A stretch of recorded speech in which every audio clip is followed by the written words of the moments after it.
এইগুলা যারা প্রশ্ন করে এরা রাজাকারের বাচ্চা। আমি আবারও বলছি, দেশ রাজনীতিবিদরা চালায়, দেশের মানুষকে রাজনীতিবিদরা চালায়, মানুষ রাজনীতিবিদদের পিছনেই চলে, তাদের আদর্শের পিছনে চলে। এই সংবিধান তো রাজনীতিবিদরাই করবে। সৈয়দ নজরুল কেন গুলি চালাইলো না গিয়া বাংকারে, এই প্রশ্ন এখন কেউ তুলতে পারে। তাজউদ্দিন কেন চালাইল না, কিন্তু তার তো দেড় দ্য লিডার। চার্চিল কেন দ্বিতীয় মহাযুদ্ধে গিয়া এরোপ্লেনে যুদ্ধ করলো না? এইসব কথা যারা বলে, এত মানুষের কোনো আকৃতি প্রকৃতি আছে বলে আমার মনে হয় না, এত কিছুই বুঝে না। এদের সাথে কেন আমি তর্ক করব? আমার কতলে যুদ্ধটা যে হয়েছে তো রাজনীতিবিদদেরকে মানুষ বিশ্বাস করছে, রাজনীতিবিদরা এইভাবে সংগঠিত করছে। বছরের পর বছর জেল জুলুম অত্যাচার সহ্য করে মানুষকে তারা সংগঠিত করে, মানুষ যুদ্ধ করছে, রাজনীতিবিদরা নেতৃত্ব দিছে। সামরিক বাহিনী এখানে প্রধান একটা শক্তি, পাকিস্তান বিরোধী শক্তি যুদ্ধে। কাজেই এই যে রাজনীতিবিদরা বসলো, এই রাজনীতিবিদ কারা? কোনো অপরিচিত মানুষ না তো।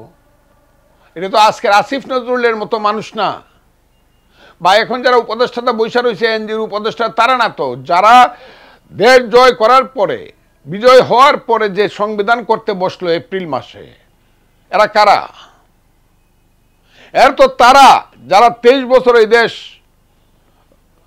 সংগ্রাম আন্দোলনের মধ্য দিয়ে জীবন যৌবন ফাঁসির মঞ্চে গিয়ে যুদ্ধ করে দেশ স্বাধীন করার নেতৃত্ব দিল, তারাই তো এখানে বসলো। তারা বৈশাই তো 4টা স্তম্ভ করলো, 4টা মূলনীতি করলো।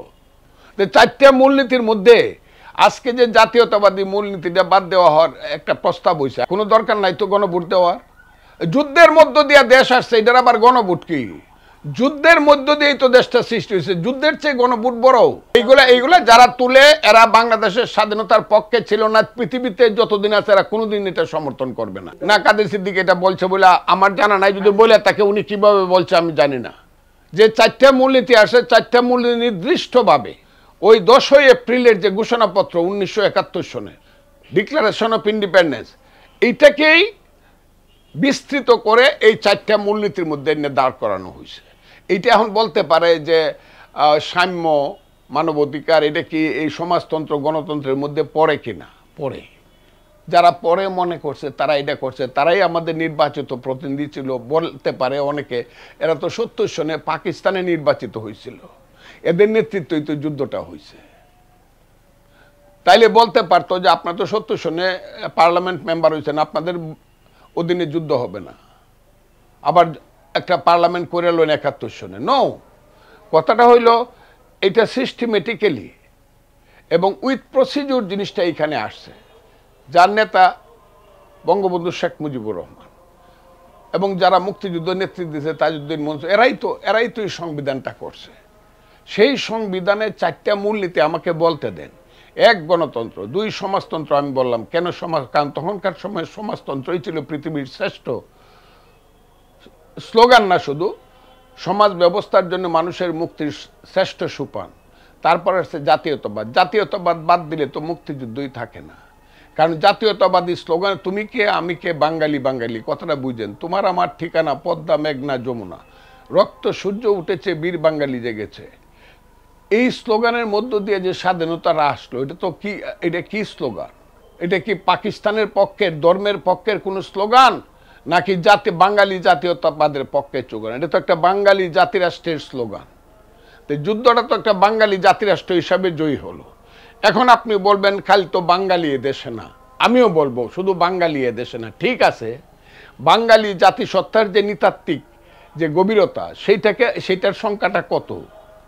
বাংলাদেশে 99% লোক হইল বাঙালি। জিয়াউর রহমান এটা পড়েন, যদি জিয়াউর রহমান এটা কয়ে থাকে, আমি এটা 100 বার মাথায় তুলে রাখছি, এইটাই আমি মাথায় তুলতেছি। জিয়াউর রহমান বলছে নৃতাত্ত্বিক যে বাঙালি জাতি, এটা তো থাকবেই, কিন্তু ওদেরকে অ্যাডজাস্ট করতে হবে। এইদেরকে অ্যাডজাস্ট করার জন্য রাষ্ট্রসত্তায় আমরা বাংলাদেশি জাতি হিসাবে নিজেদেরকে পরিগণিত করব। তো জিয়া রহমানের কথা ঠিক আছে, আমি তো এই কথাই বলি, আমি এই কথাই বলছি না। 99% কিন্তু বাঙালি জাতি, 99%। আবারও বললাম, বাংলাদেশে 99% বাঙালি জাতিসত্তার মানুষ। ওই 1%কে আমরা আমাদের সঙ্গে অ্যাডজাস্ট করতে গিয়ে, হ্যাঁ, রাষ্ট্রসত্তায় তাদেরকে আমরা বাংলাদেশি হিসাবে, ভাই হিসাবে গ্রহণ করব এবং আমরা নিজেদেরকেও রাষ্ট্রসত্তায় বাংলাদেশি হিসাবে পরিচয় দিব। কিন্তু আমার নৃতাত্ত্বিক জাতিসত্তা কি যাবে কিনা? আমি কি বাঙালি জাতিসত্তাকে বাদ দিয়া কিনা? যেমন আমি আপনাকে একটা উদাহরণ দেখাই। পাকিস্তানে বলা হয় আমরা পাকিস্তানি জাতিসত্তা, জাতিসত্তা বলে না, রাষ্ট্রসত্তা বলে তারা।